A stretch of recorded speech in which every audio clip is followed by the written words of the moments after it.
Welcome to the workshop on artificial consciousness, 3 fighting perspectives. The 3 contenders are Antonio Chella standing for I and robotics, Pietro Perconti standing for cognition, and Riccardo Manzotti standing for ontological revision. The rules of engagement of the competition are the following. After a short introduction, each contender will present his position in 20 minutes. Then, a 1-hour panel will follow, led by Tim Parks, the renowned English novelist and scientific disseminator.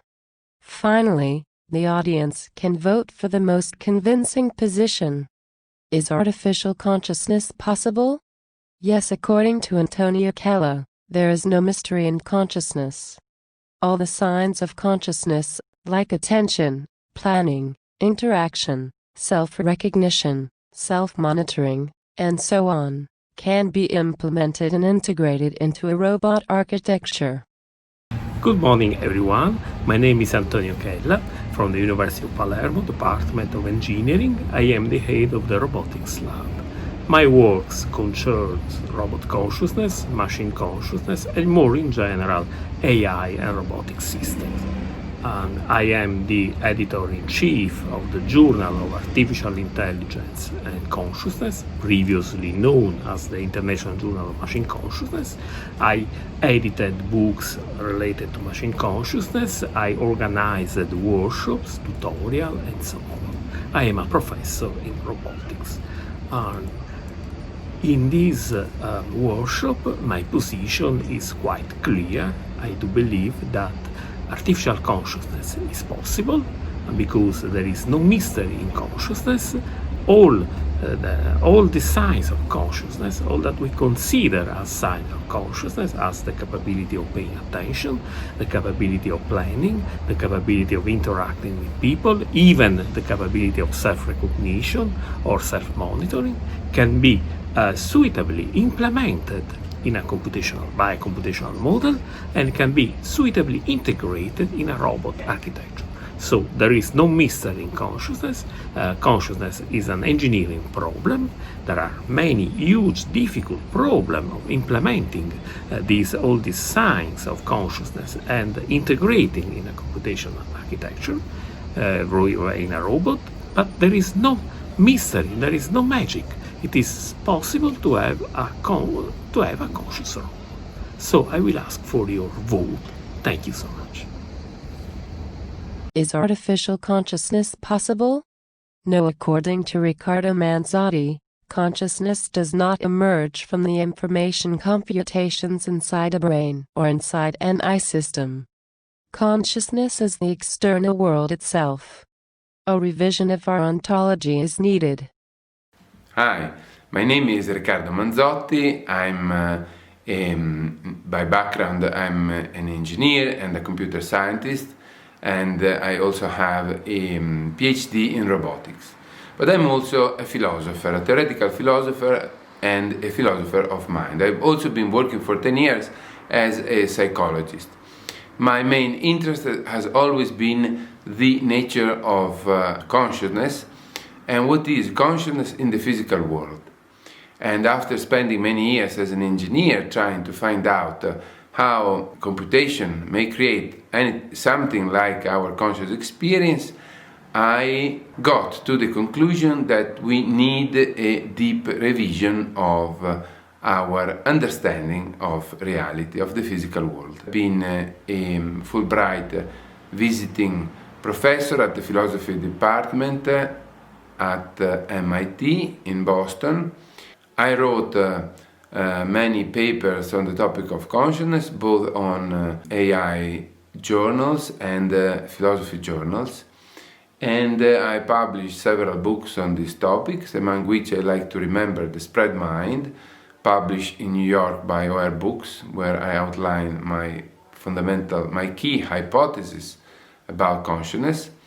And I hold a column on the New York Review of Books about consciousness together with Tim Parks. Just now, OR Books has also published a new book called Dialogues on Consciousness, where Tim Parks and I try to address the puzzle of consciousness from a new and original perspective.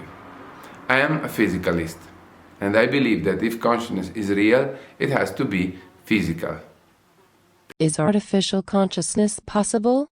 Maybe according to Pietro Perconti, right computations suffice for having the artificial consciousness, but unfortunately, we have them not yet, and they will not emerge spontaneously. We have to put in the right features from the very beginning of the computational design. This is possible, but it is not yet happening. Hi everyone, my name is Pietro Perconti, and I am Professor of Philosophy of Mind at the University of Messina in Sicily, in Italy. In this university I am currently the Director of the Department of Cognitive Science, and my main research fields include social cognition, consciousness, and the social role of cognitive science. In the past, my research fields also cover history of Western philosophy, in particular German classical age. I am the author of over 100 publications, including 8 books in some languages, in particular Italian, English, French, and German. My attempt here is in this three-fighting perspective on artificial consciousness. My attempt here is to argue for the maybe account. After the alternatives by my colleagues Riccardo Manzotti and Antonio Chella, which are for the yes and no alternatives, I would like to defend the maybe account.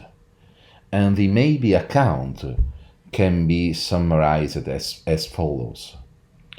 Right computation suffice for having artificial consciousness, but unfortunately we have them not yet, and they will not emerge spontaneously. We have to put in the right features from the very beginning of the computational design. And this is possible, but unfortunately it is not yet happening. Make the right choice and vote for the maybe account. At the end of the workshop, we will provide you with a link to a survey where you can vote. Your vote is anonymous, and the results of the survey will be freely available. Now, let's start. So, good evening, ladies and gentlemen. My name is Antonio Chella from the University of Palermo and ICAR CNR in Palermo, and I would try to convince you to vote for machine consciousness. I try to convince that the idea of a conscious robot is not so strange as it might be. And who am I? I am a computer scientist. I am at the Department of Engineering of the University of Palermo. I am the head of the robotics lab. Here you may find my email and my address. So if you are interested in my research, please feel free to contact me.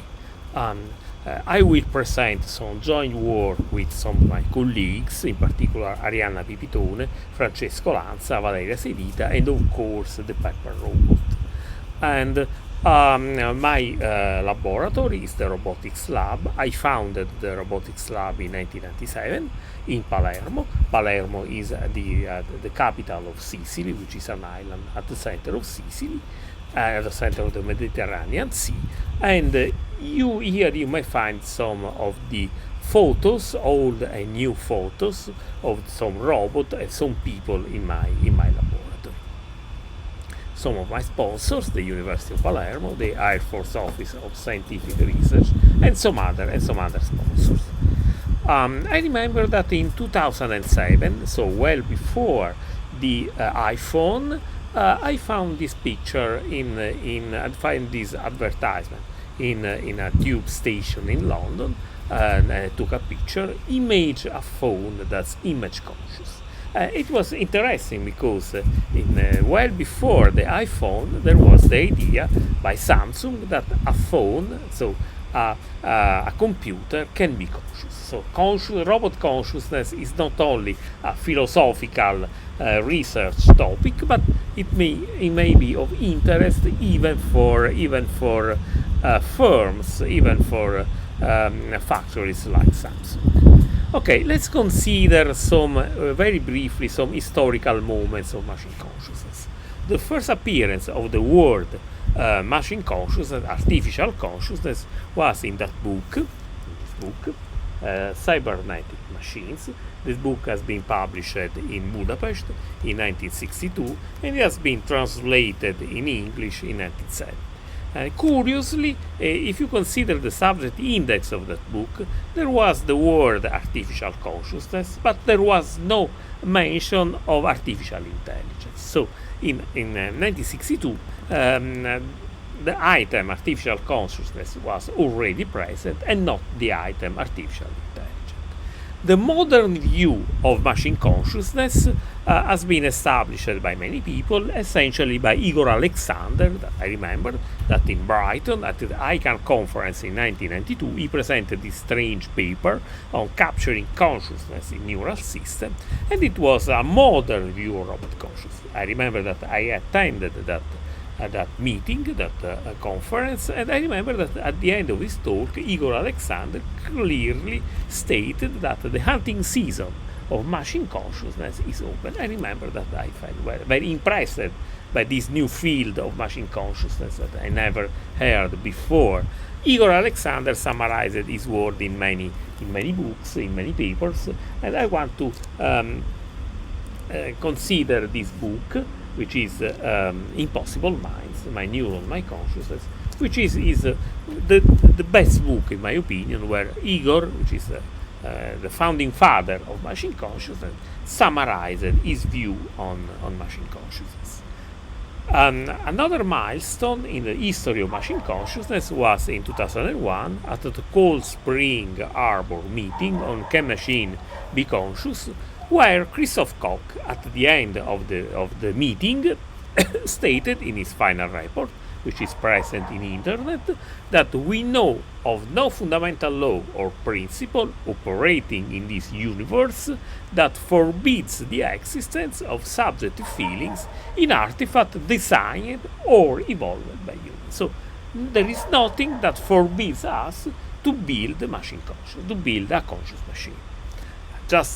I just want to remind that together with Riccardo Manzotti, in 2007, we published this book, which is considered still today the state of the art in machine consciousness, and at least until 2007. But it is considered a reference point, a reference book in the story of machine consciousness. Very briefly, I would like to mention that in 2017, Esra International, it is one of the places where AI started. In 2017, organized a long series of workshops on technology and consciousness, 8 weeks of workshop on technologies and consciousness. You may the final report of this workshop is freely available over the internet. Finally, let me mention this new journal, the Journal of Artificial Intelligence and Consciousness, that started the publication this year. I am the editor-in-chief, together with David Gamez and Riccardo Manzotti as executive editors. And I would like to mention the fact that papers are open access until 2020. So for the whole year, all the papers are open access. Okay. My idea is that there is no mystery in consciousness. So if you consider the typical sign of consciousness that you consider for a person, for example, the capability of attention, of paying attention, the capabilities of interact with people, the capability of generate expectation, of planning action, the capability of having some sort of inner life, so for example, inner speech and inner images, or the capability of self-recognition, or whatever else. So you may consider a list of signs of consciousness that you normally consider a person conscious should have. all these items can be easily or not so easily implemented in a machine. So there is no mystery in machine consciousness. There is no mystery in consciousness. We are capable of implementing in a more of good way, but we are capable of implement all these elements, and so to make a machine which may be conscious in the sense that from our point of view, from the outside point of view, we might consider conscious. We might add other items, but this is some of the initial items that anyone could agree on. So the attention, the interaction capabilities, and so on. So we are able to implement all these entities, all these behaviors in a robot. So there is no mystery. There is no mystery at all. There is no strange entities like qualia or whatever else. There are no magic. There is no panpsychism or whatever. We are able to implement a machine that presents signs of consciousness, in the sense that we may implement a robot that pay attention, that robot that is able to interact, a robot is able to generate expectation, and so on and so forth. Now, I would like to show you some examples that we build in my laboratory of some of these signs of consciousness. Let's start with human-robot interaction. This is a very simple form of human-robot interaction, wherever it is interesting. Hi, Pepper.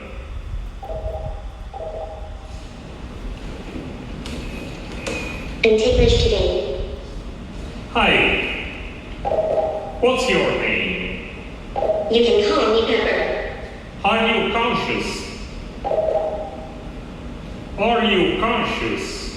I'm autonomous, but I still have to follow the laws of my programming. Do you feel emotions? Do you feel emotions?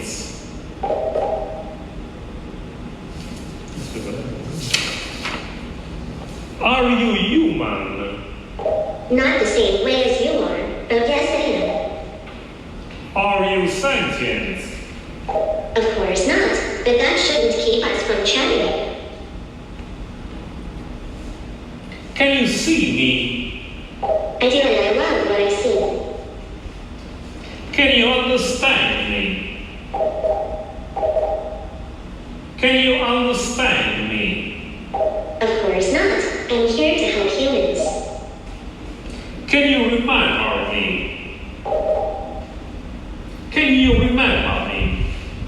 I'm sorry, I don't know how to help yet. Next time maybe. Are you a robot? Are you a robot? Ask me to do simple rules. I can't move exactly like you humans do. What is a humanoid robot? I don't understand what you're asking. I probably don't know that movement yet. Will robots replace humans? Ask me to do simple rules. I can't move exactly like you humans do.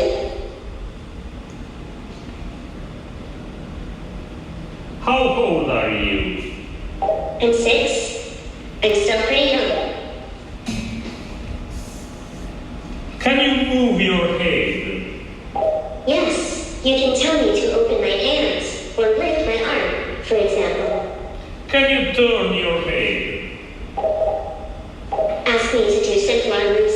I can't move exactly like you humans do. Can you look at me? I don't understand what you're asking. I probably don't know that movement yet. Do you see me? Ask me to do simple rules. I can't move exactly like you humans do. Raise your arms. I don't understand what you're asking. I probably don't know that movement yet. Can you look elsewhere? Ask me to do simple rules. I can't move exactly like you humans do. Why is your name Pepper? My name is Pepper. Why is your name Pepper? Who decided to call you like that? I was created at Suffice Robotics in Paris. Who decided to call you Pepper? My makers decided to call me Pepper. Why? His name comes from the Chinese word nanling and the English word now. Those are very simple forms of interaction, because it is essentially paper is a question answering system. But you can make complex as you want this kind of interaction. You should consider more complex interaction, more complex action, more complex turn taking, and so on and so forth. But this is the basic version of human robot interaction. But you can see that the robot is able to have some sort of attention, is able to follow the myself, for example, or to move the hands, and so on and so forth. So in some sense it is a basic form of interaction. You make this kind of interaction as complex as you want, of course. Let's consider other example. Generation of expectation, which is one of the typical consideration in consciousness.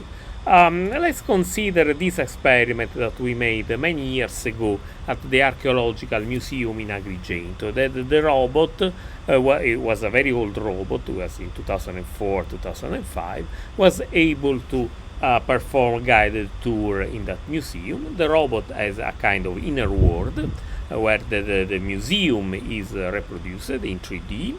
You can see in the left, in the right part, and in the low part of the right of the figure, you can see the inner world of the robot, while in the upper part you can see the outer world, so the world acquired by the camera.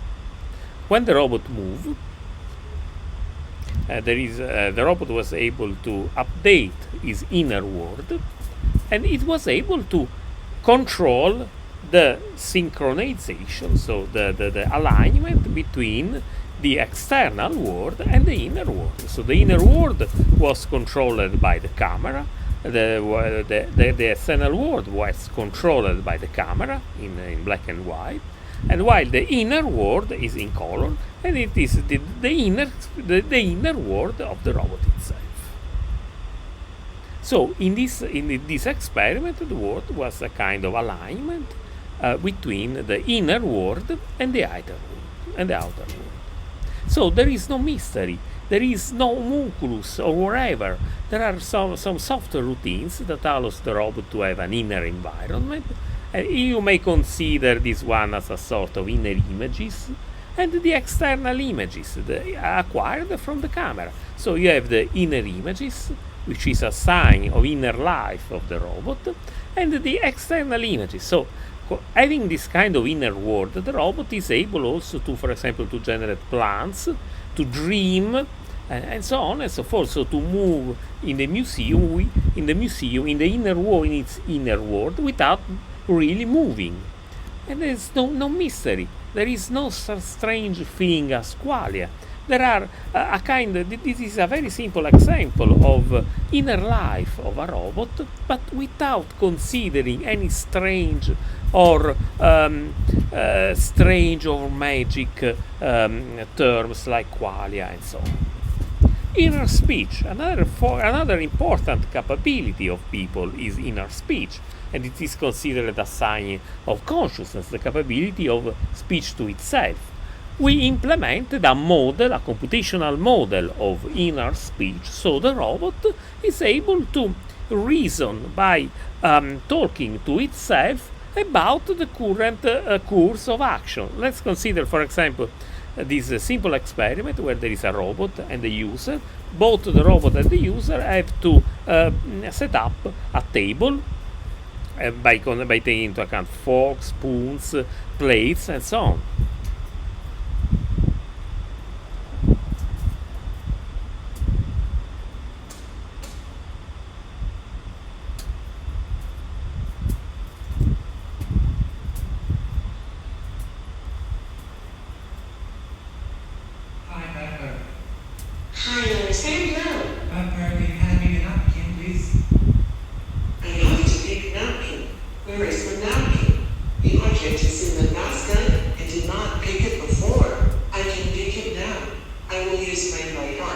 I'm using my right arm to pick the object.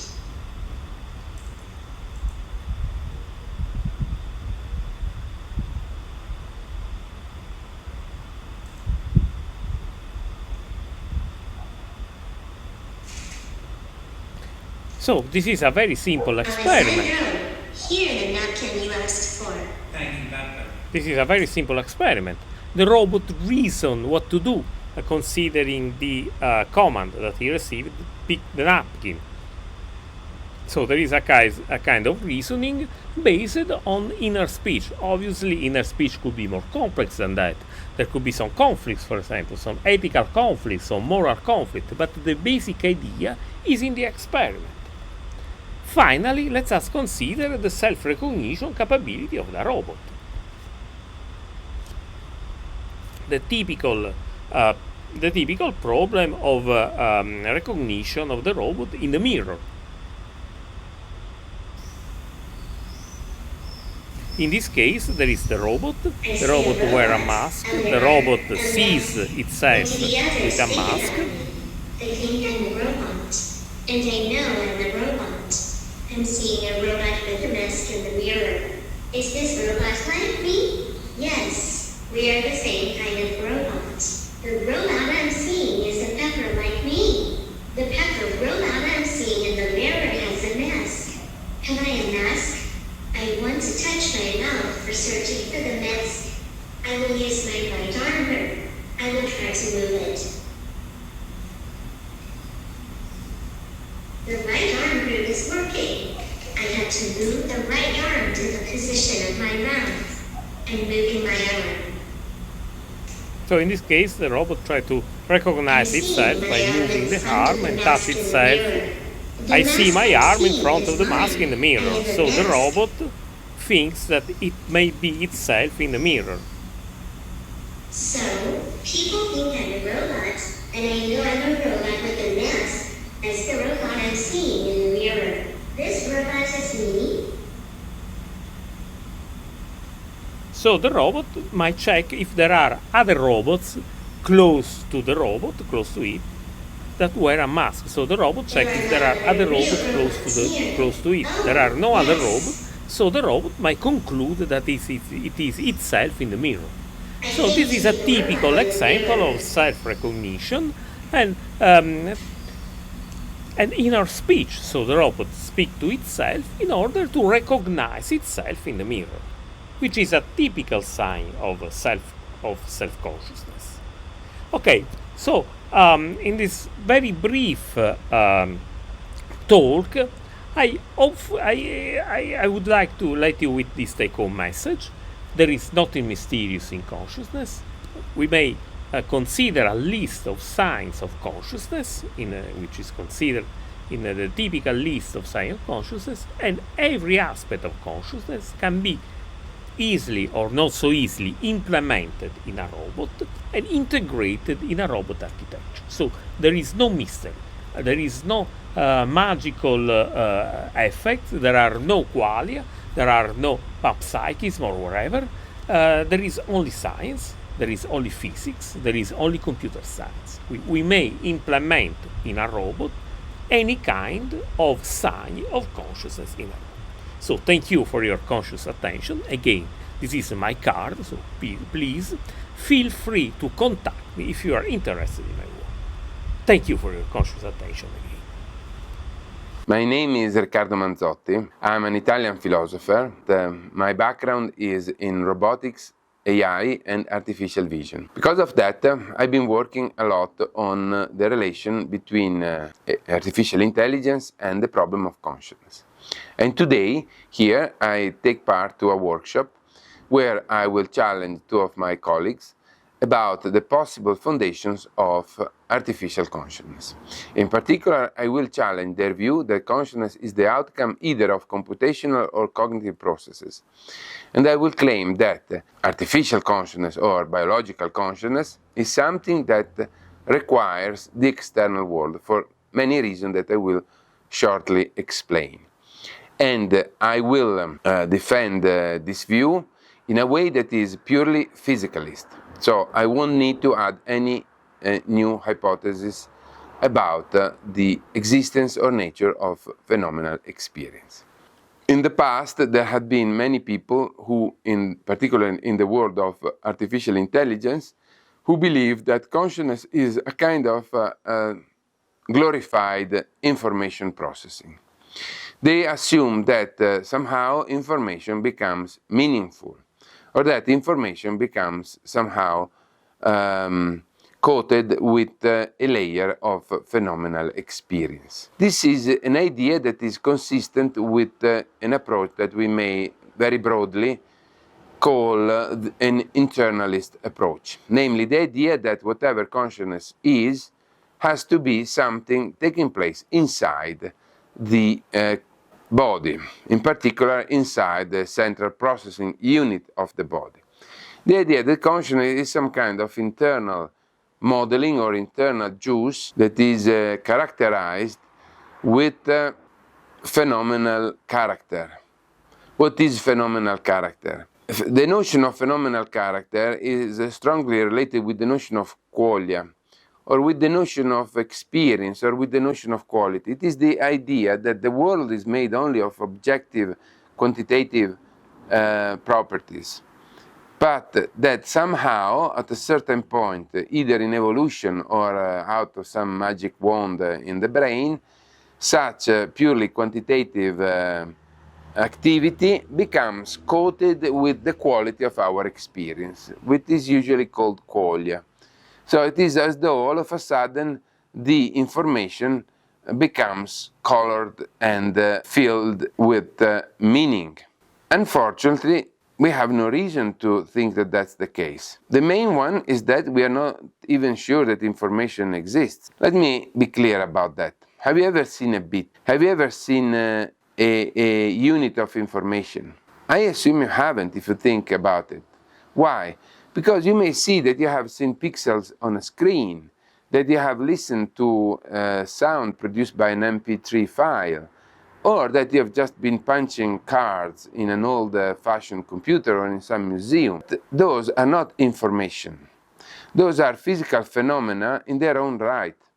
They are LED that emit light on a screen. They are punches on a card made of paper.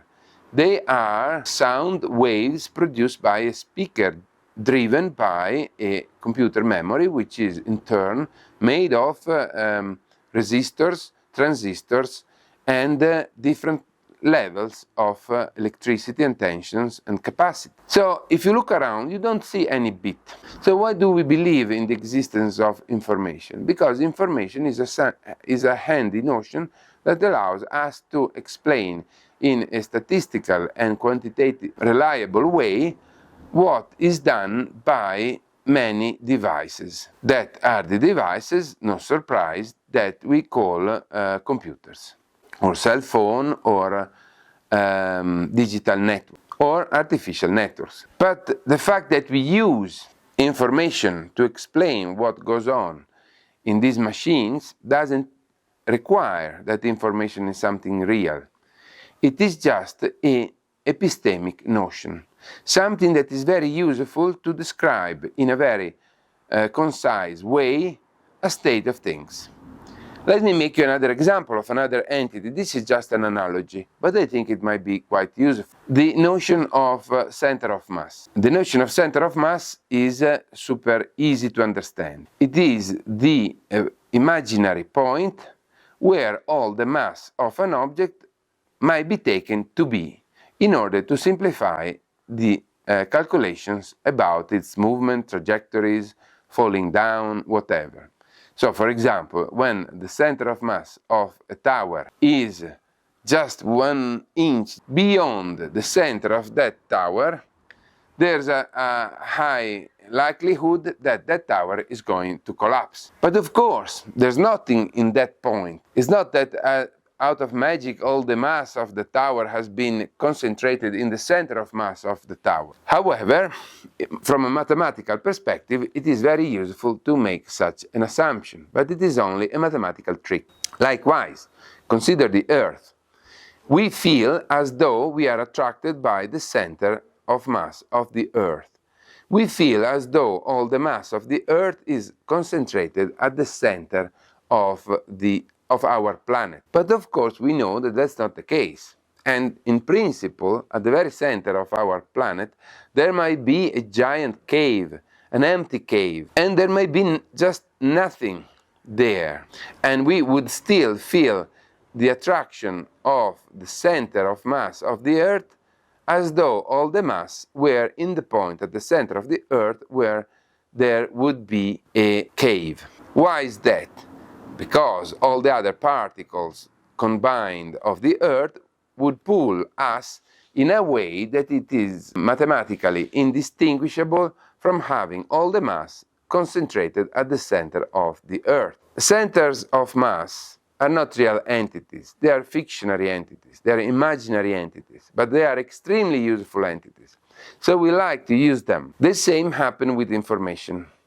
Information is an imaginary entity that we like to assume it is there, but no one has ever seen a bit. No one has ever seen a colored bit or a bit with meaning. We add meaning and color and whatever to the information in our computers only because such computers interact with the world in a certain way. So if you look inside a memory card, you're not going to see any meaning, any color, because everything you see is just electric level of tensions that are driven by external events in a very smart way, so that we can use such levels in order to get, when we get back from our holidays, a nice colored print or a nice colored image of our friends and families when we were by the sea. This is to say that, or just to convince you, because I imagine that I will need a lot more time to convince you that information is not a real stuff flowing or being stored inside our computers, let me make you another example. Have you ever seen a device able to measure the amount of information inside a physical entity, like we do with weight, with mass, with electricity, with sound waves, with all other physical properties? Of course not. You cannot go to the local hardware store and buy a tool able to measure the amount of information inside a physical object, a sort of informometer. You cannot buy that. Why not? Because information is not something we measure. It's something we compute. And it is very useful, like centers of mass.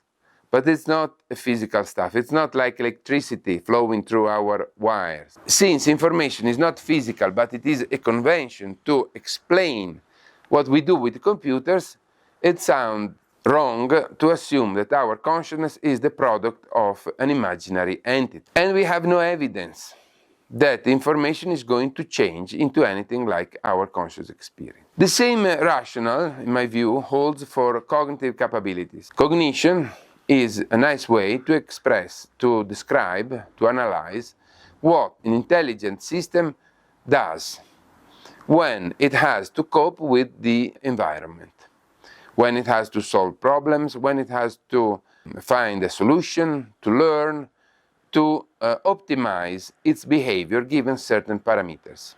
Basically, that summarizes what cognition does and describes. That's a super interesting field of research, but it doesn't have anything to do with our experience.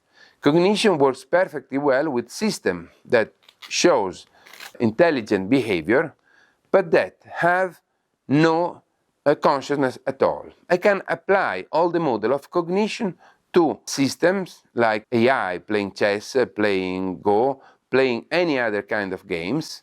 I can apply cognition to animals. I can apply cognition to higher order systems, such as a whole nation, such as the whole Chinese or American nation. Apply them to corporate companies. And I can apply cognition to all kinds of systems. Why? Because cognition is all about a way to behave. And it is a way to, it's not like traditional behaviorism, because it also considers internal states, but such internal states don't have to be conscious. There's nothing in cognitive science that requires consciousness. Cognitive science is just a way to decompose one's intelligent behavior into modules that are functionally capable of carrying on a certain task in a certain way. So cognition and cognitive science, just like information, don't seem the right kind of theory or background to address the issue of consciousness. Now, in the final 7 minutes that I have, I need to convince you that my position is stronger than the one of my two friends and colleagues that have defended the relation between computations and consciousness, or between cognition and consciousness. So let me start from the basic thing that we need to explain: experience. Have you ever seen the experience? I suppose that we are conscious beings, but have you ever seen the experience of the world as something different from the world itself? Have you ever been able to, say, contrast the experience of a red apple with the red apple itself? I assume that you've never been able to do that because, in reality, you have always had a contact with the world, not with the experience of the world. I assume that you don't have a positive way to address consciousness and experience, or conscious experience, because experience is just a fancy way to refer to the fact that we assume to be different from the world. So, once we have made such an assumption, to explain that the world expresses itself in our existence, we need something else. Why? Because we have assumed that there's a world and that we are somewhere else. We need to have something from the world going into ourselves. And this something cannot be the world. The traditional idea is that experience is a way for us to have the world without being the world, to bring the world inside us without having to bring the world itself. So experience is not a positive notion, it's a negative notion. It is the idea that something has to be the world without being the world. We call it a representation of the world, a phenomenal character, a phenomenal experience of the world, which is basically the idea that the world becomes a ghost inside us. Or in the case of a machine, it becomes a ghost inside the machine. And what better than information, which is a ghost itself, as a candidate to embody such a ghostly world that we want to have in our experience, since we started from the assumption that we are separate from the world. So what I'm trying to say today is that maybe we don't need to have a magic wand inside our machines in order to have conscious machines. In order to have conscious machines, we just need a machine that behaves just like our body. And what is the trick here? The trick here is that to be conscious is not to be able to produce inside one's body or inside a machine an inner replica of the world, but rather it is a way for a machine or for a body to allow the external world to take place in a certain way. The point I want to make here is that to be conscious is not to have an inner world, to have an inner 3D representation of the world, a virtual world, to produce an internal theater, as many have believed in the past. To be conscious literally means to be the center of a world, to have a body that is the nexus of a world that is held together by that particular body. Consciousness is not an inner virtual world. Consciousness is the physical world itself, which is entangled by a body that intertwines together the events of the surrounding reality in a particular way. And consciousness is such a network. It's not something magical copy of the network inside that node, inside that key point. Consciousness is the network itself. It is the world.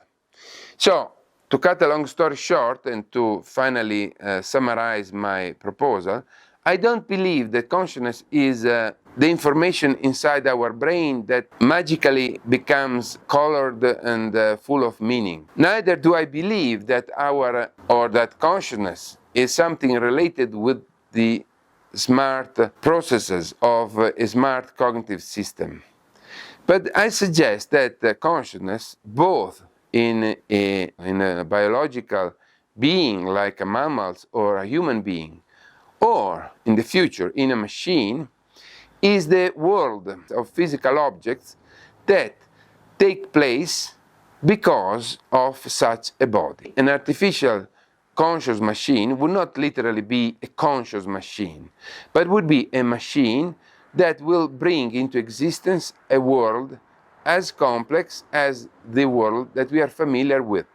The world that is one and the same with our own existence, and that it is not inside our brain or inside a device, but it is all around us. As of now, machines have not been able to do that because machines have been teleologically closed. What do I mean? I mean that the network of events that take place around a machine are strictly limited by the goals that have been selected by the designers of the machines. Even in the case of machines with AI capable of learning how to perform complex tasks, the goals of the machine remains quite limited. The automatic vehicle keeps driving and avoiding from hitting or bumping against people or other cars, but it doesn't look around to see what's going on. On the other hand, if you have a conscious human being, you will see that he will or she will immediately become enmeshed and intertwined with many events along his or her road. The idea is that an artificial machine is a machine that is able to become the nexus of a whole world that remains physically outside the machine. So there's no need to have any magic threshold, to have any emergent property out of the activities inside that machine. What it will be required, though, would be a cognitive and bodily structure and computational too. So you see, I'm not saying that it's not important to have the right tools, capable of putting together a world as that we are familiar with the same degree of complexity and with the same degree of openness, in order to allow new objects and the events to become part of such a world. So I think that we are still unable to solve the problem of an artificial conscious machine because we are looking in the wrong place, namely inside the machine. We don't need to look inside the machine, and it is not even enough to look at the body and at the sensory motor interaction, the affordances between the robots and the external world, but we need to look at the external world itself, the external world that is made possible by the existence of that machines. So we need to build machines able to make that environment richer. I think that consciousness lies exactly in that interval in which the existence of the body of a human being and in the future of an artificial conscious, quote, machine will make the environment richer. What is being conscious is to bring a world, a physical world, into existence. If you think that the world is necessary, please vote for my position. If you want to know more, you can check on my website www.riccardomanzotti.com or just contact me. I will be pleased to reply to your questions and observations. Thank you. Hi, I'm Pietro Perconti, and this is the third fighting perspective on artificial intelligence and consciousness. The question is the same by my colleagues: can computers become conscious or self-conscious? And after the yes and the no alternatives, This is the maybe account. According to the maybe account, the possibility of the machine consciousness depends on the way we deal with some design features. It is matter of accepting the thesis of the computational sufficiencies by Dave Chalmers, stating that the right kind of computational structures suffice for the possession of a mind, and to add some computational design constraints. To understand which are these constraints, we need to take into consideration two preliminary ideas and to ask for a key question. There are two main ways for AI systems replicating some significant aspects of consciousness. On the one hand, by simulating how this happens in humans, a kind of bio-inspired perspective, and secondly, by using deep learning techniques.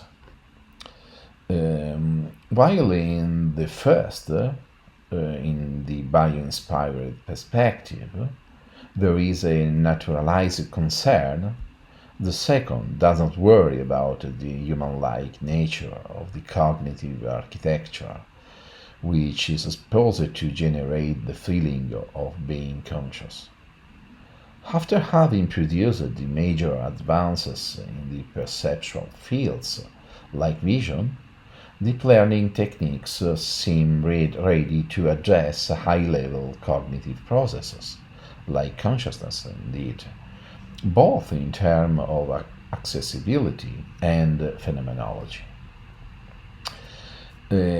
Joshua Bengio, with his consciousness prior hypothesis, offers a paradigmatic example of this kind of attempt. While the most usual deep learning investigations in cognitive science are focused on unconscious inference over low-level inputs, Bengio would like to extend the achievements of deep learning beyond these fields.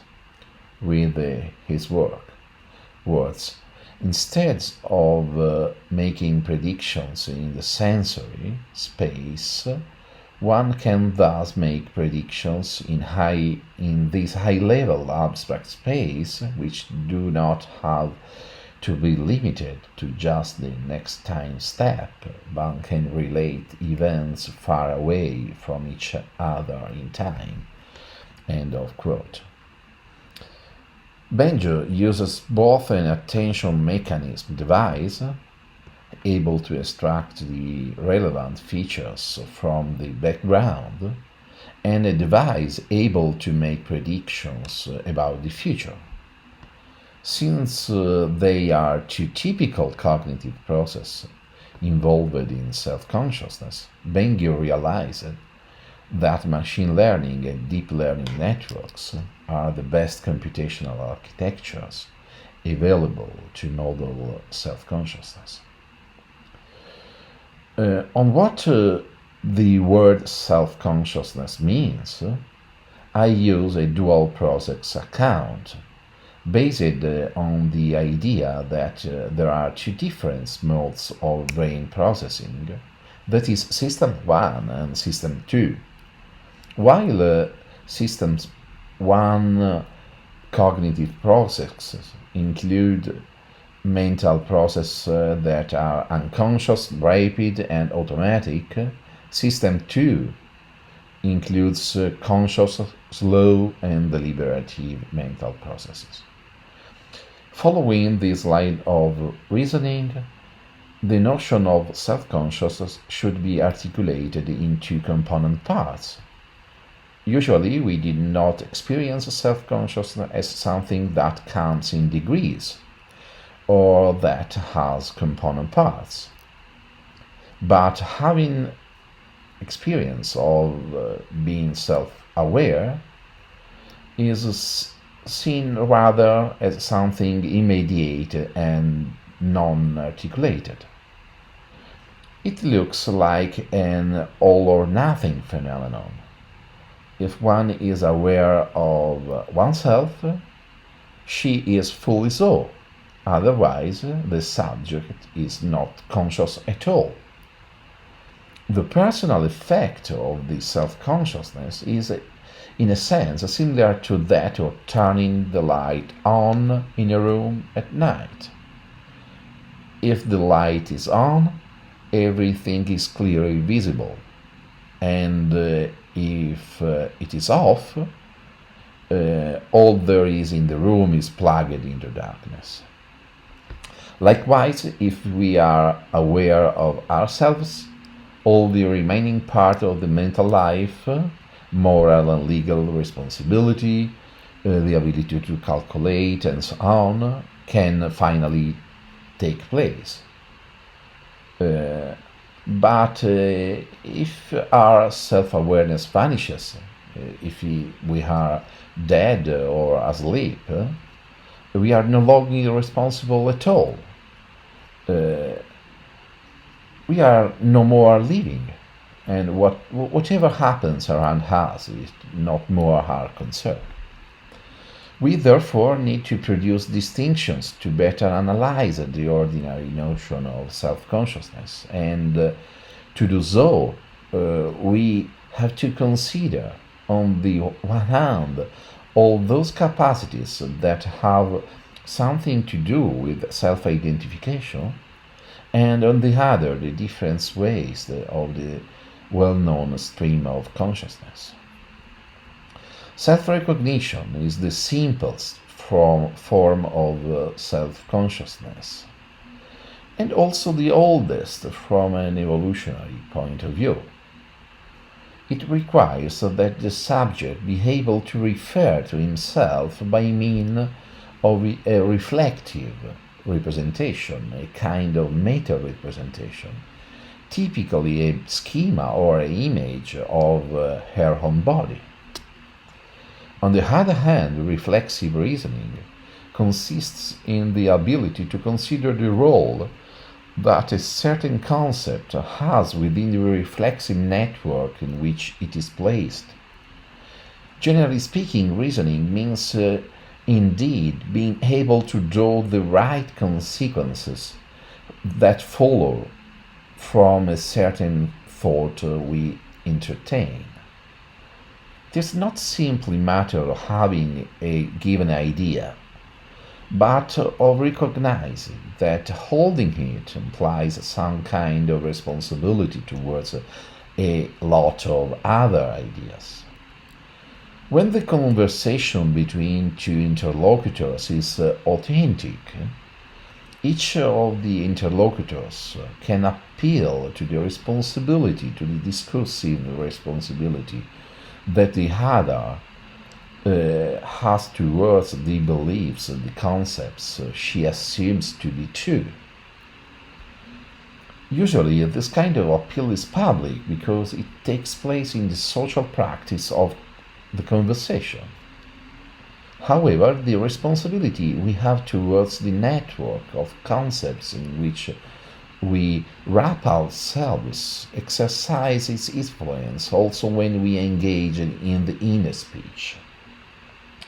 In fact, inner speech is the private side of the public conversation. Well, however, after having appreciated that self-consciousness should be articulated into two component parts, that is, self-recognition, reflexive reasoning, and that it is not yet clear if computational design has to follow the traditional pathway consisting in duplicate human capabilities and human cognitive architectures, or if we have to follow the more recent deep learning techniques, which are indifferent to the human-like computational design, it remains in the hand a fundamental question. What is the reason why a computer should become conscious or self-conscious? As we will see better soon, in the case of the humans, this happens essentially for social purposes, and the same maybe should happen with artificial consciousness.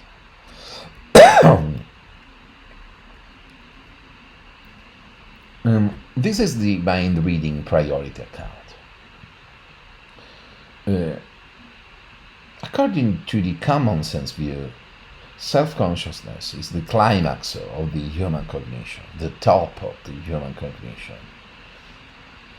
And this, in fact, provides the ordinary feeling of being special, typical for human beings.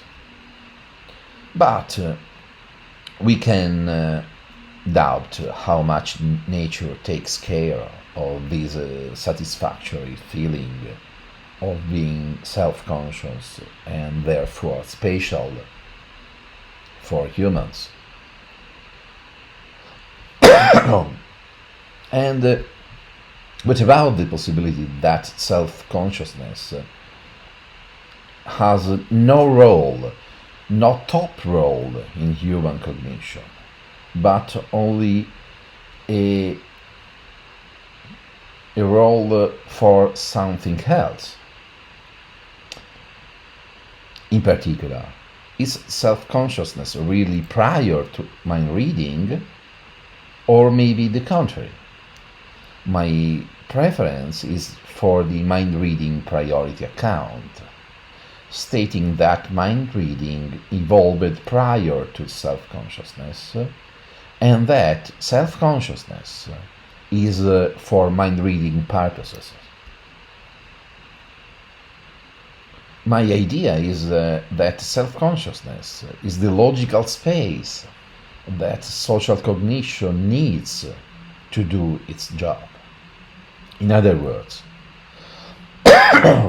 self-consciousness in humans is the inner space from which high-level simulation proceeds in its behavioral prediction, in theory of mind, in mind reading.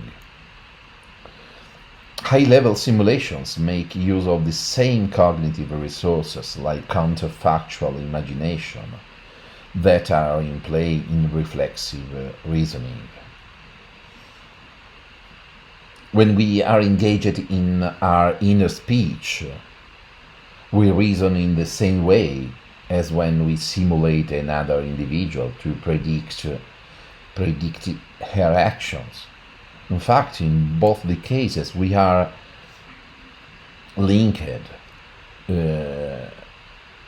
to the discursive responsibility typical in language use. Regarding self-recognition, we have first of all taken into account the difference between body schema and body image. While to replicate body schema abilities is essentially a matter of matching some sensory motor features which are self-experienced and the correspondent observed in a given image, on the contrary, to replicate body images capabilities, we have to take into account the social skills. Body image, in fact, implies social recognition. But this raises the well-known problem of modeling social knowledge and the background knowledge with the puzzles of the frame problem typical in artificial intelligence and the difficulties of modeling the common sense knowledge.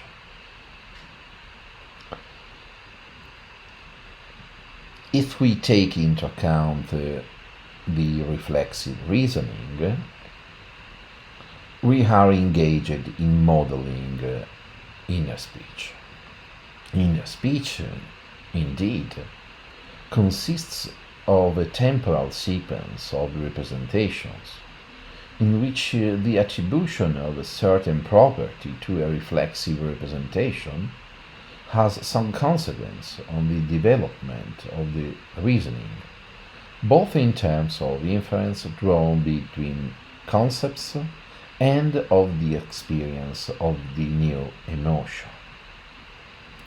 Considering reasoning in terms of inference between concepts is an idea emphasized by Bob Brandon.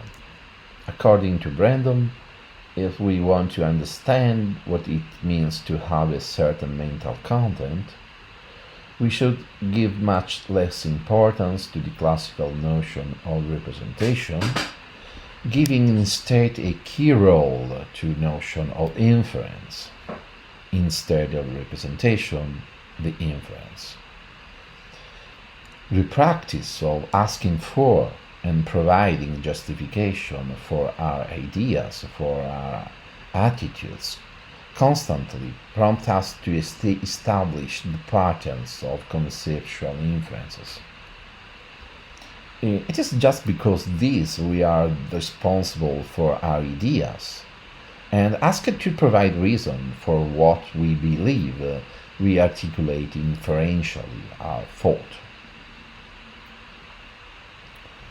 If we attribute to ourselves a given property, we discover that in so doing we become responsible to our other properties, a network of properties. It is just because of the work of the language systems that, with its rules and limitation, provides a conceptual framework for reflexive thought.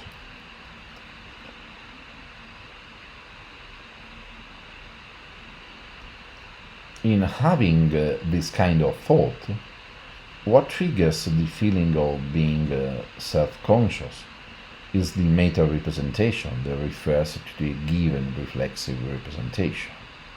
The sequence of such representation takes place within a story, a narrative usually produced following stereotypical blueprints.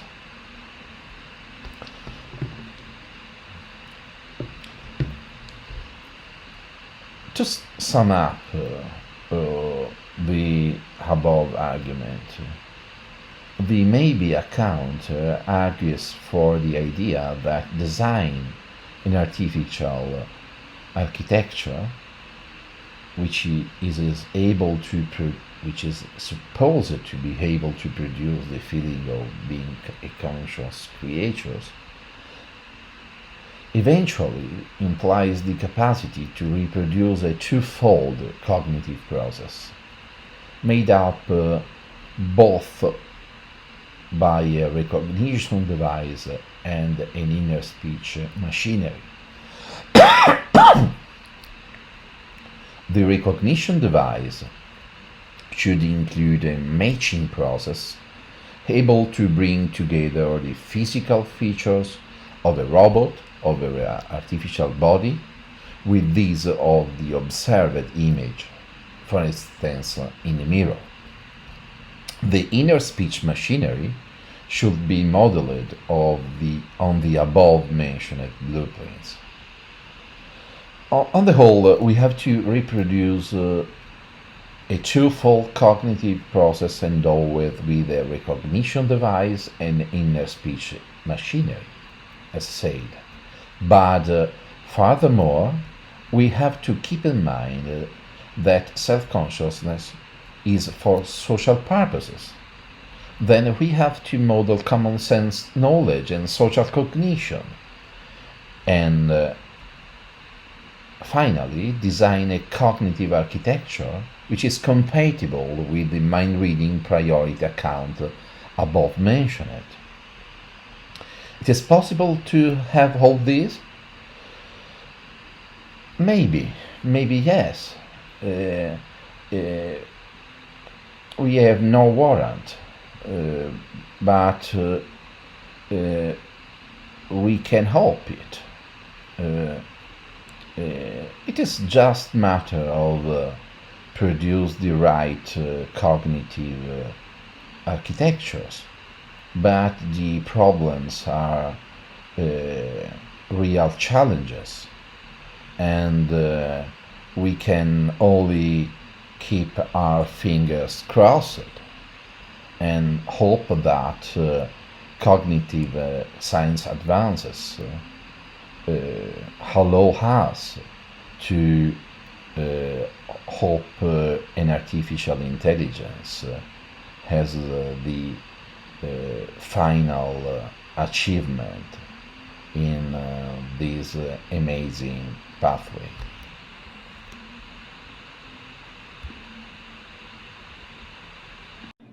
Okay, welcome to everybody watching this interview between Antonio Chella, Pietro Perconti, and Riccardo Manzotti. They have all three presented a report, a reflection on what they think about the possibilities of creating a machine consciousness. To summarize very rapidly, we have three very different approaches, but two of those approaches I think we could describe as internalist. That is, the world is considered as an external objective given, and consciousness generated or in some way created subjectively within a body or within a machine. Okay, inside those two positions, Antonio Chella is very, very optimistic and positive, a very practical approach. He suggests a number of ways in which we can recognize consciousness in a person or in a machine, and he suggests that these faculties can definitely, if not necessarily easily, be generated inside a machine, a robot. He actually offers us examples of a robot interacting with people, and is generally very, very positive about this. Pietro Perconti doesn't stop at the external recognition of possible consciousness within a machine, but considers the immensely complex cognitive and experiential nature of consciousness, and is thus somewhat more hesitant about the possibility of those faculties being modeled inside a machine.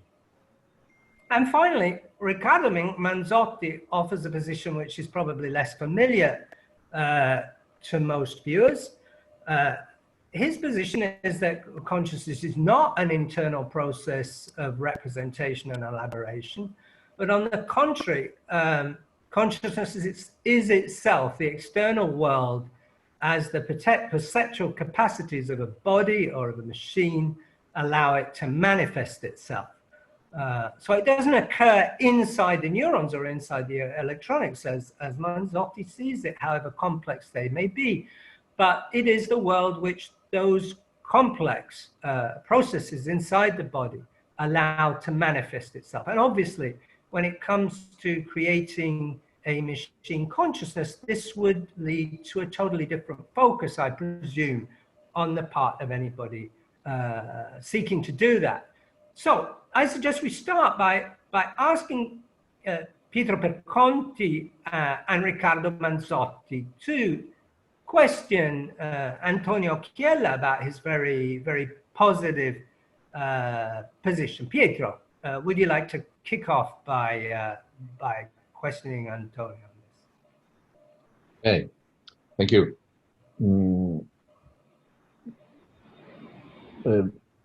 I have a good attitude towards the Antonio.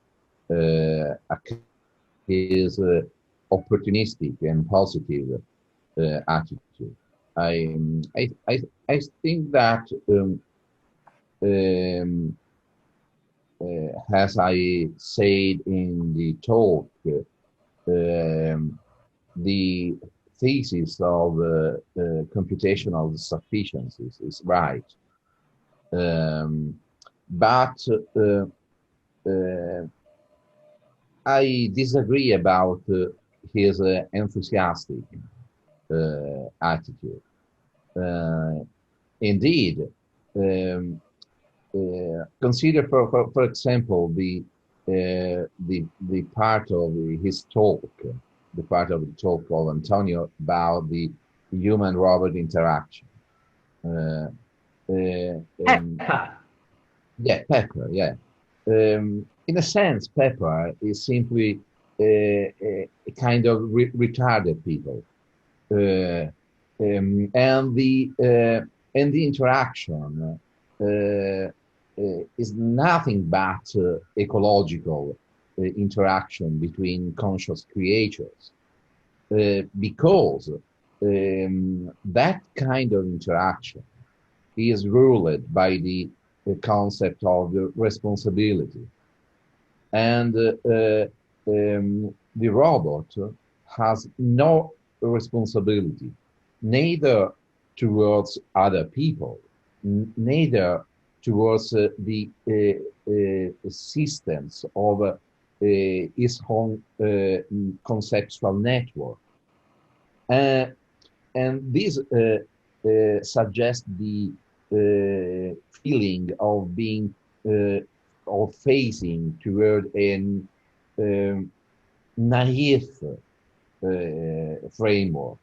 Of course, I imagine the typical reaction of a roboticist.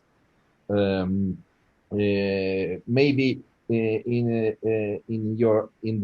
his turn, Antonio will say that that's only a toy model, and in the future all will be complicated, sophisticated.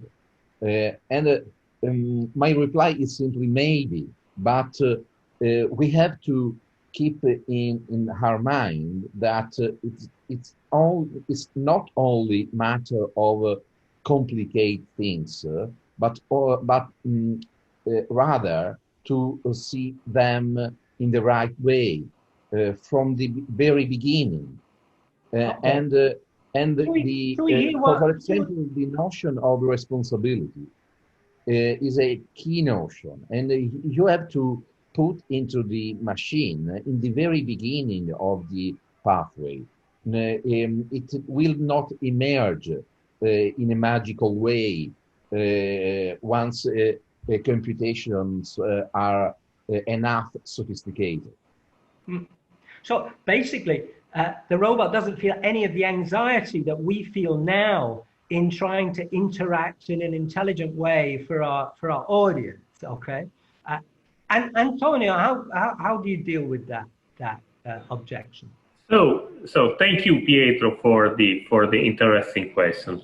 What I showed in my video, it is as I said in the video, it is a basic version of interaction.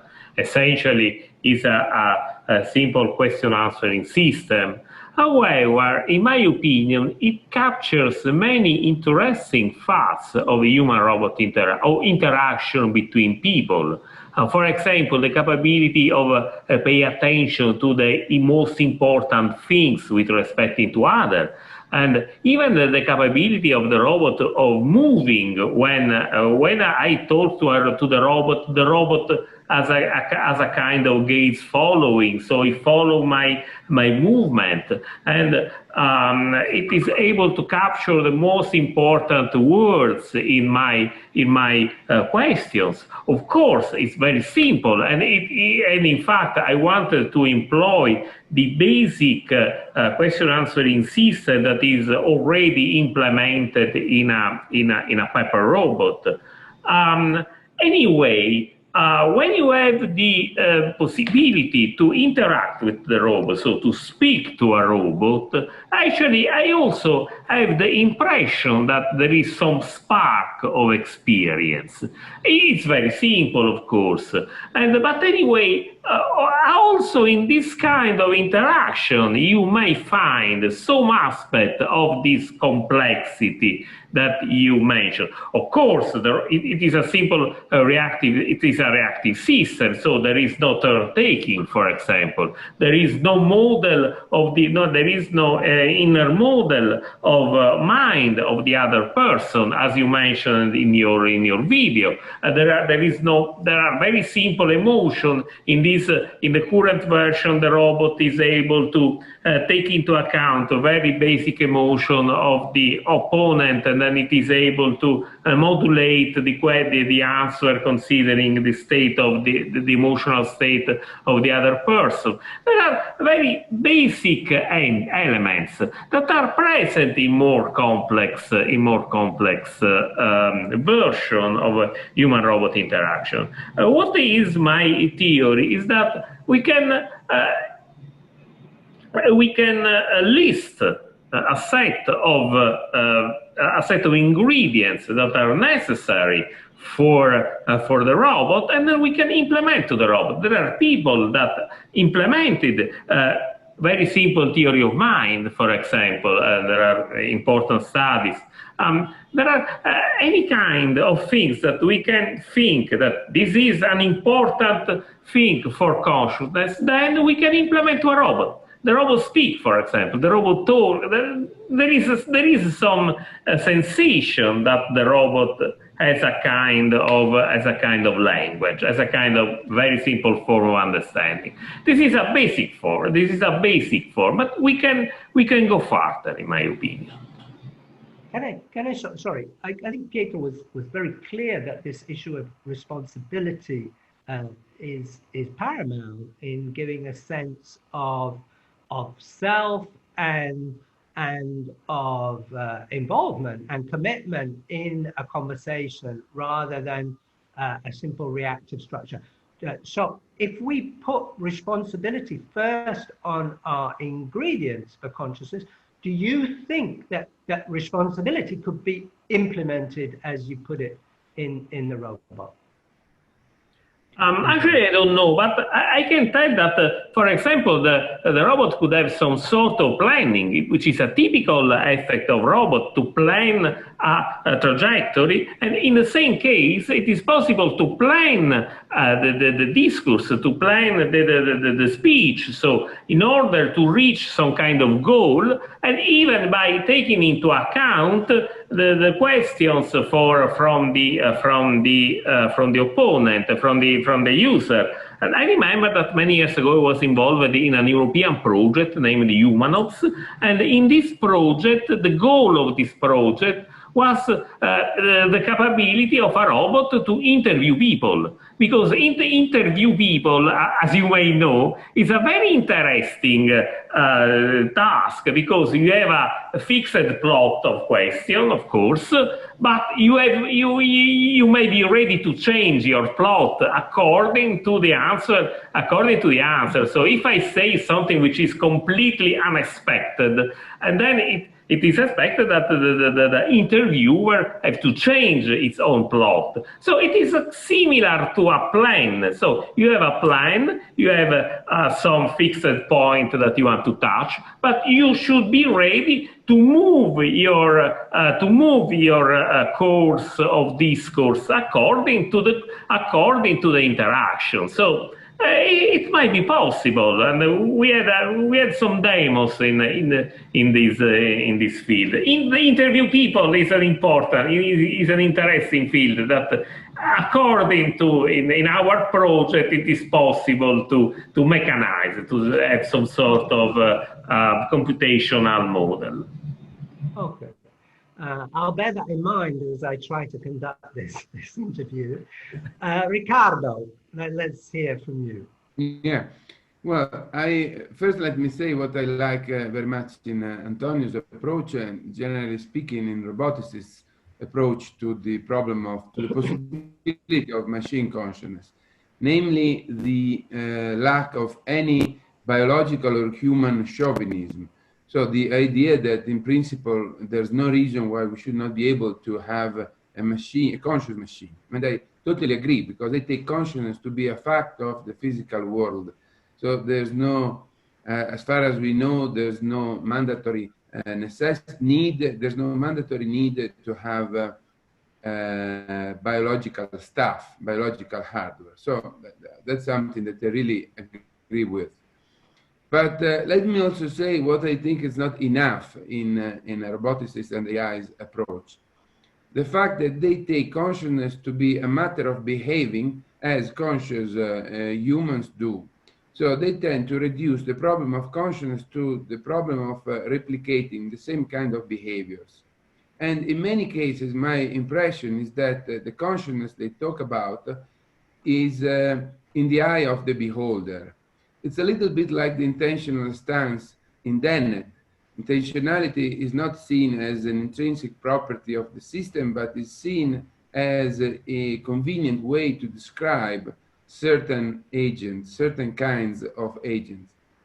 And likewise, I think that it's not enough to behave like a conscious agent. So my question to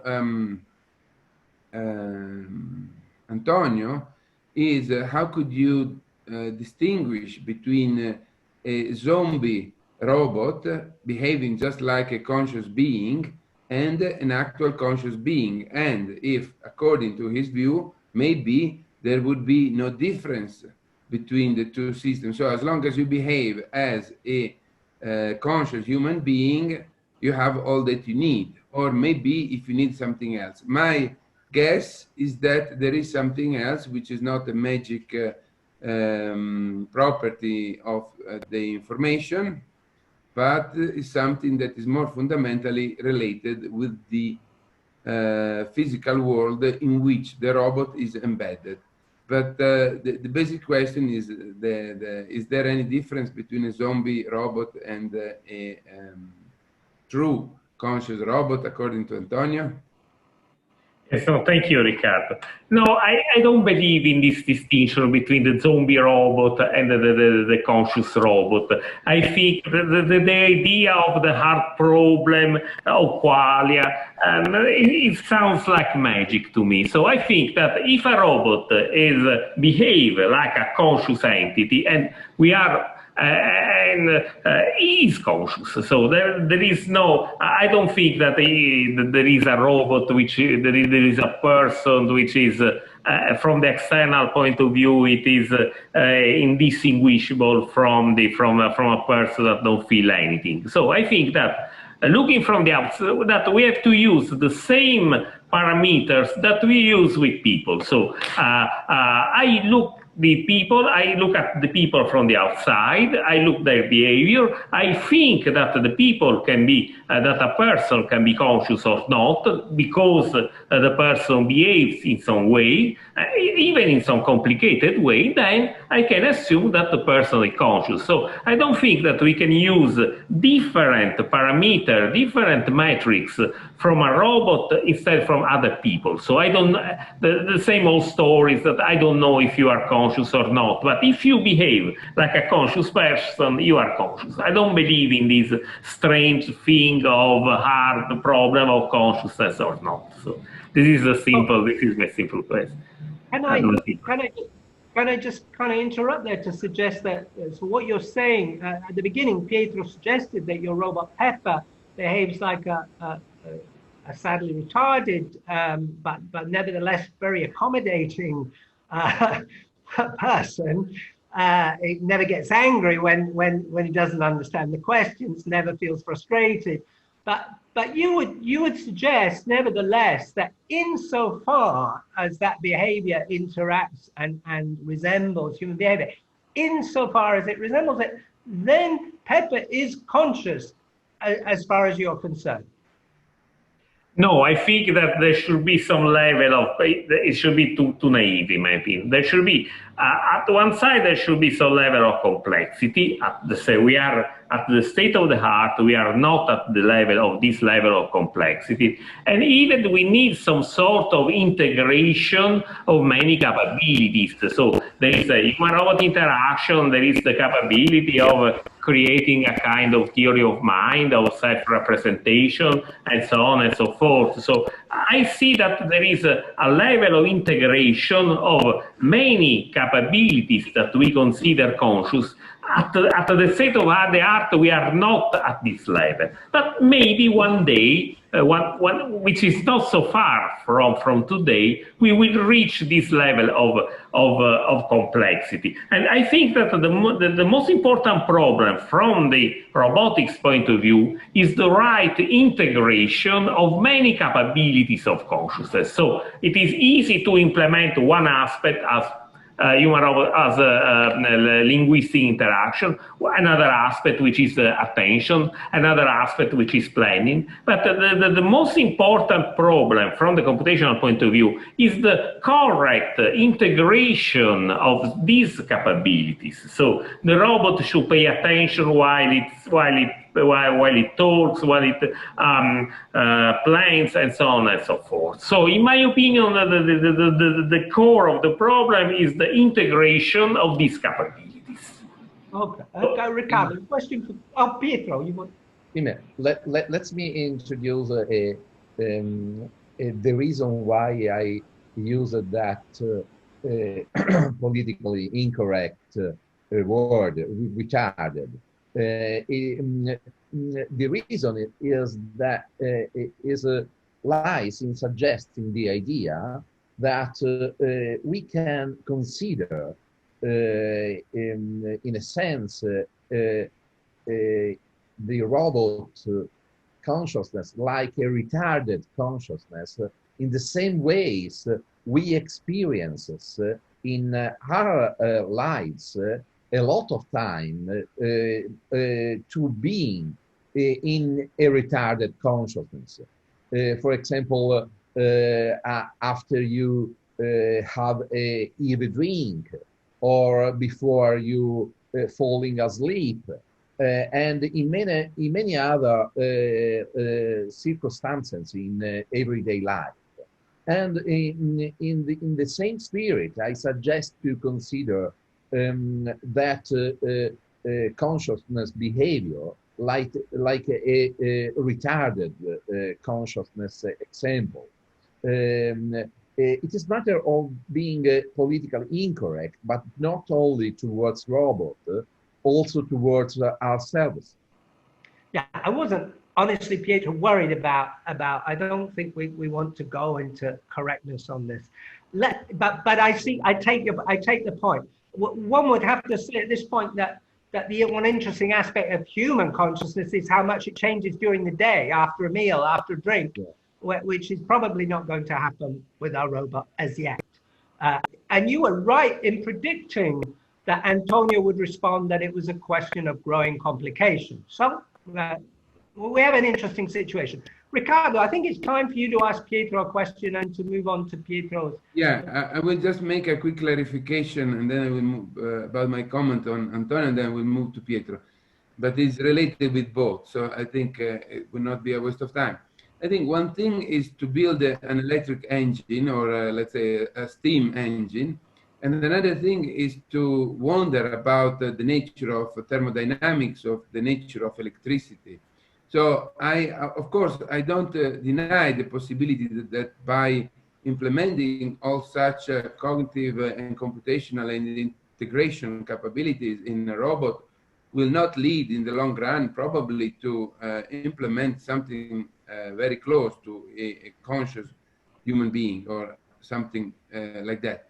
But nonetheless, this is not enough to provide an explanation as to the physical principles underpinning such a machine. So I think that to understand why such a machine is conscious will require something else, at least from an explanatory perspective. So Pietro, I would like to ask more or less exactly the same question. So we focus on cognitive functions and various capabilities, and still nothing in such capabilities seems to require the fact of experience. They may just take place and provide a perfectly working cognitive explanation of an agent without requiring the fact of having an experience of reality. So this is not to say that I don't think that consciousness is and cognition are strongly related, but I'm asking him if he really thinks that all we need is in the cognitive science box. Pietro. Okay.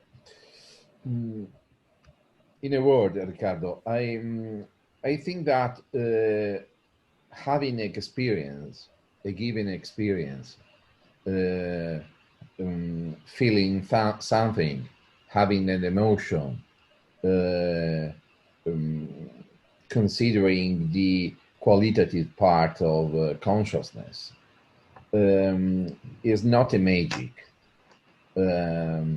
And the same sufficiency thesis we are prompt to accept for access consciousness is enough for the qualitative side of consciousness.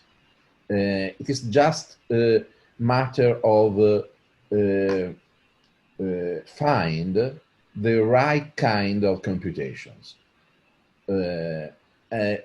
Maybe they are not more complicated than in access consciousness.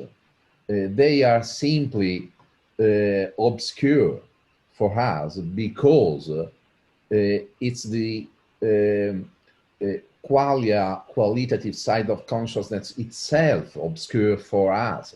We are not ready to show a computational architecture for the qualitative part of consciousness in humans, and therefore we are unable to do so for machines too.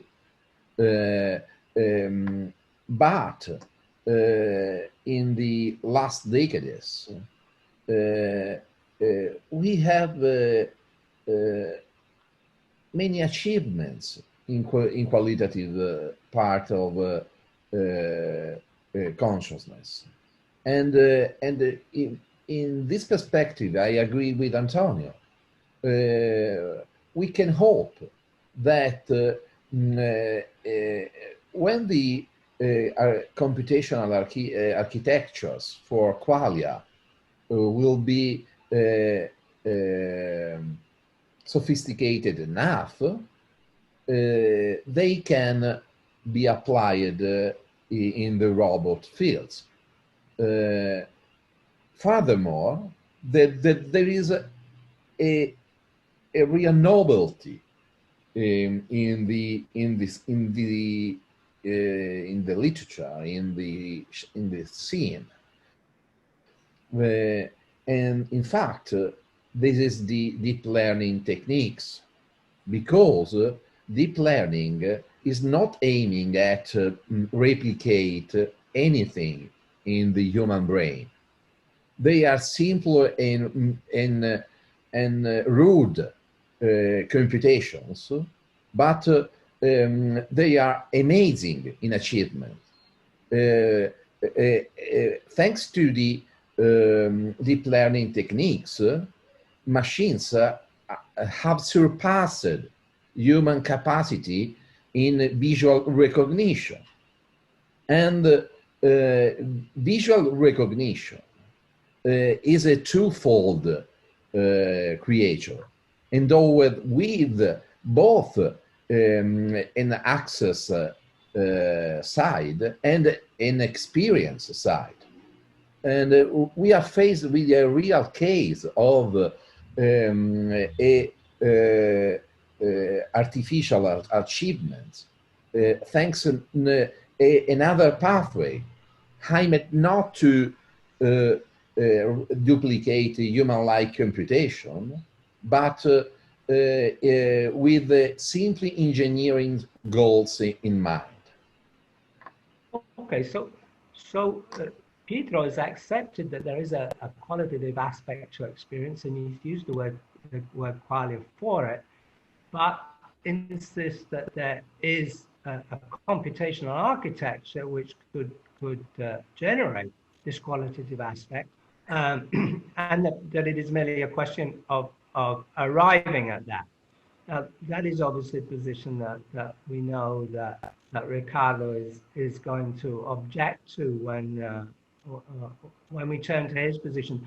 I wonder, Antonio, if you have a question for Pietro about his presentation. Yes, so I would like to ask Pietro very simply. Pietro mentioned several times the deep learning approach, the consciousness prior by Joshua Bengio, and so on. So I'm wondering if Pietro thinks that consciousness is something that we can learn, or it's something that we can have for granting since the starting, or it is a kind of skill that we can learn as we learn to recognize people, or we learn to talk and so on. What is your position about the possibility of learning to be conscious? Okay, thank you, Antonio, for the question, because I have to be honest. I'm living in an enthusiastic phase of my life towards deep learning. And in fact, learning is a good way of thinking of what consciousness is. Because consciousness is not an all or nothing phenomenon. It's nothing. It is a thing that comes in degrees. And we have a simple and oldest kind of self-consciousness, that is self-recognition. And these abilities are endowed with a more simple computation than reflective reasoning. For example, in self-recognition, there is not responsibility. It's only a matter of matching two kind of features. And on the other side, consider the fact that children are not self-conscious when they are newborns. They learn to be conscious, mainly in the social interactions, because consciousness is by and large a social phenomenon. We are conscious not for be proud of ourselves, but to improve our social cognition skills. For this reason, consciousness is something that people attribute to us more than an intrinsic property of the single individual. These, among many other possibles, are features that allow us to think about consciousness in terms of learning. If I can say, we remember that Gregory Bateson insisted on the importance of learning how to learn, as he called it, rather than simply learning. But he never, as far as I know, related that to the presence or otherwise of consciousness. As for the young child indeed may be much more unconscious in many ways than the adult, and less aware. But nevertheless, the child reacts emotively and often without any repression, any brakes on emotion, long before they reach other areas of for example, image matching awareness. I think the time has come to turn your admiration and your guns on Riccardo, whose position obviously is very different. I presume, for example, that Riccardo would not accept that the so-called qualia, the feeling of the nature of experience, whatever we want to call it, of the color red or something, was a computational structure. Let's start, Antonio. Why don't you? You're very familiar, no doubt, with Riccardo's position. Why don't you seek to find the weak points in his position? No, I have to say that I'm quite sympathetic with Riccardo. We collaborate, so we are friends, and then so on. Anyway, I think that the Riccardo theory, in some sense, is a kind of mystery for me, because there is this sense of world, of being in the world, that it is difficult to translate from an engineering point of view. It is very difficult to translate in a computational model. Therefore, unless it is very trivial, in some sense it reminds me the very old days of reactive robotics, where there is a robot that tightly, immediately reacts to the external environment. But the possibility of a robot to have a model of the external world, in my opinion, it is an important thing. And in fact, for example, the theory of Riccardo that completely neglects the possibility that a robot have an internal model of itself or the external world, does not allow, for example, to explain the problem of language. So it is very difficult to integrate the problem of language, how do a person has a kind of language, without considering some kind of internal model or symbolic model or 3D model of the external environment. So my objection to the Riccardo theory is that, in some sense, it is difficult. It is, in my opinion, it is really difficult to find some kind of computational model. And on the other way, on the other side, neglecting the possibility of having some kind of internal world, rule out, for example, the possibility of language, the possibility of planning, and whatever. Yeah, thank you. Yeah, yes, of course, we have some difference in our approach. And such differences are not about the way in which you can implement the cognitive functions or AI, but they're more about the fundamental ontology, about what is consciousness, what is experience. I would like to start from dispelling a misunderstanding that probably it was my fault in the previous two questions. I'm definitely against the notion of qualia, or the existence of some magic inside the underpinning of a system. I'm definitely against the notion that consciousness is some kind of spatial phenomenal character concocted inside either the brain or a machine. But for the same reason, I don't think that there's anything like the emergence of computational conscious processes inside a machine. Because basically, I don't think that information and computation are physical stuff. I think they are a way, rather anthropomorphic, to describe what is done by certain devices that we use to mimic mental functions.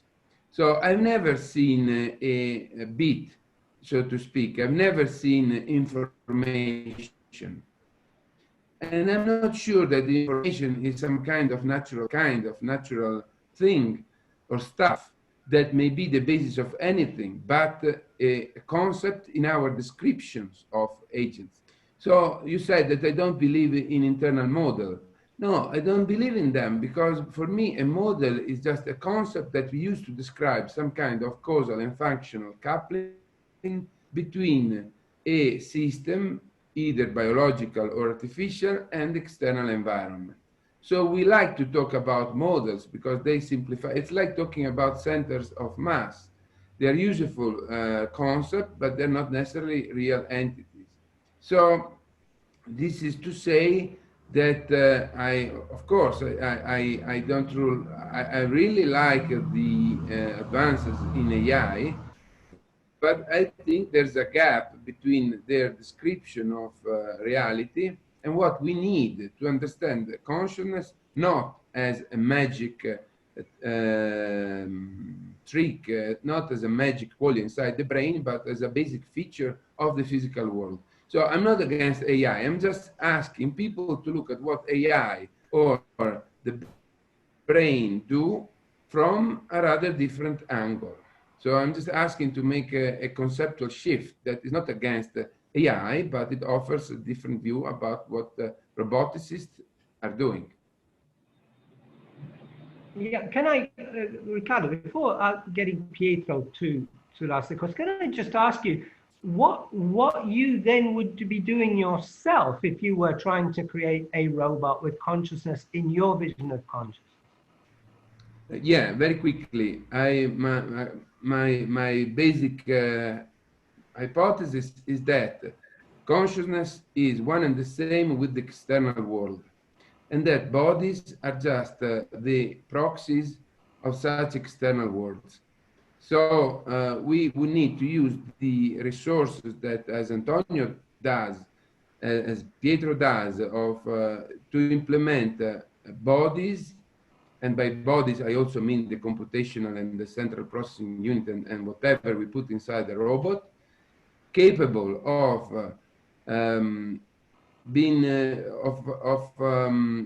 providing the external world to take place as it does in the case of conscious beings. So I'm asking to see the robot as the proxy of the environment, rather than the other way around, as it is customary done in AI and cognitive science that keep having a sort of anthropocentric approach, because they keep seeing the body as the center of cognition, and therefore they need to bring the world inside the body, either in form of representation or models or whatever.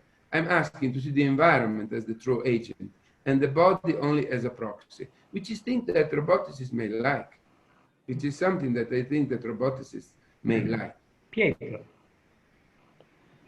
Yeah, in a word, I would like to ask to Riccardo, why are you so worried about physicalism? I would like to say, come on, fellas, no worry. We are only, all people are today materialists in the science. Consider just the way mathematical entities work. They are abstract objects, and nevertheless, they are endowed with causal powers. We are not able to see, to touch mathematical entities, but nevertheless, they exist. And the same is for computations. Computations are simply abstract entities, and they exist only in an epistemic way. They are not mind-independent creatures. They are not like mountains, for example, or wind. Computations, like mathematical entities, exist only in epistemic, in a subjective way. But nevertheless, they have causal powers. Why are you so worried about physicalism in nowadays? Yeah, I'm worried about physicalism because I think that, that all reality is physical, and any advancement in understanding the nature of reality requires to reduce everything to physical entities. And I agree with you that if something has causal powers, it is physical. But I'm not sure that mathematical entities have causal powers. In fact, I think that our behavior when we do mathematics has causal powers, but not mathematical entities as such. I believe that we have causal powers when we talk about the Pythagoras theorem, but I don't think that. But the same happens with computations.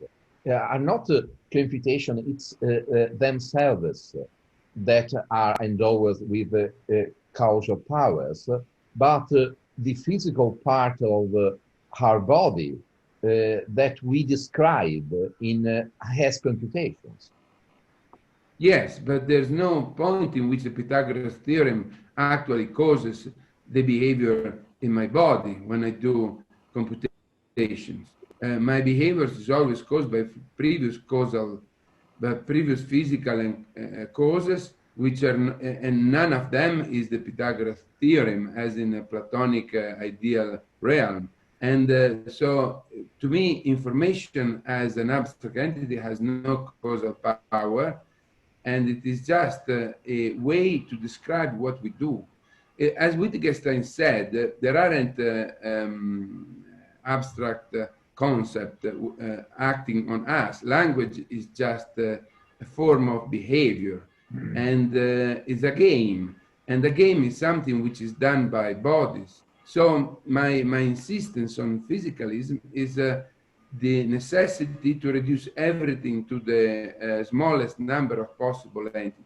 And I think that in the last 100 years, both in information theory and in cognitive science, there have been a proliferation of entities that obscure our understanding of reality, rather than providing us with the simplest and neatest explanation of what's happening.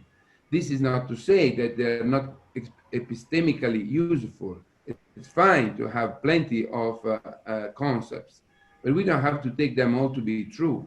So, like in the 19th century, people got rid of the notion of ether.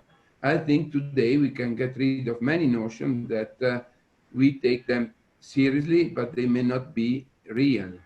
And so for me, physicalism is just an appeal to reduce our explanation to the simplest possible ones.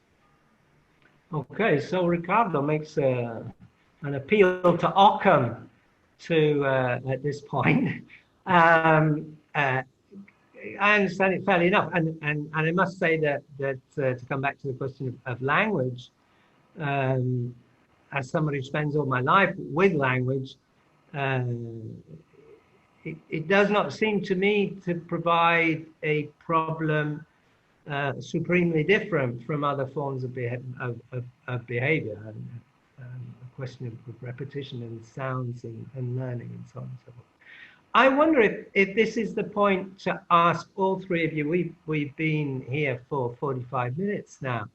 To ask all three of you to make maybe just one final little statement of a minute or so, or just to say something that you feel hasn't perhaps been said, or to sum up your own position swiftly and rapidly, so that our viewers can feel they know where you're all at. So Antonio, let's kick off with you. Yeah. No, I would like to say that there is no mystery in consciousness. There is nothing magic. There is no qualia. There is nothing. There is a scientific investigation of consciousness. We take into account the ingredients of consciousness, and we can replicate the ingredients of consciousness in a robot or in a computational entity, and we can integrate these computational entities, and this is useful not only for creating a new generation of robots or whatever, but even it allows us to better understand what is consciousness. So a role of machine consciousness, of the study of robot consciousness, is to better understand human consciousness, of course.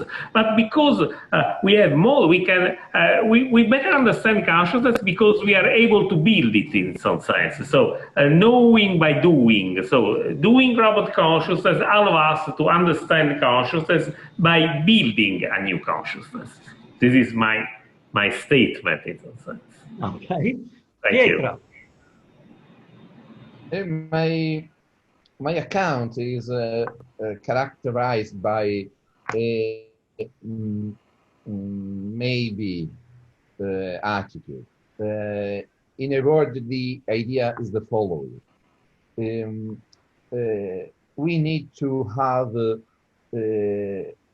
computations sophisticated enough to get machine consciousness. But to have this kind of computations, we have to put the right concept of what consciousness is in the very beginning of our research pathway. If we have a wrong way from the beginning, we are not supposed to expect that the right computations will arise as a natural phenomenon.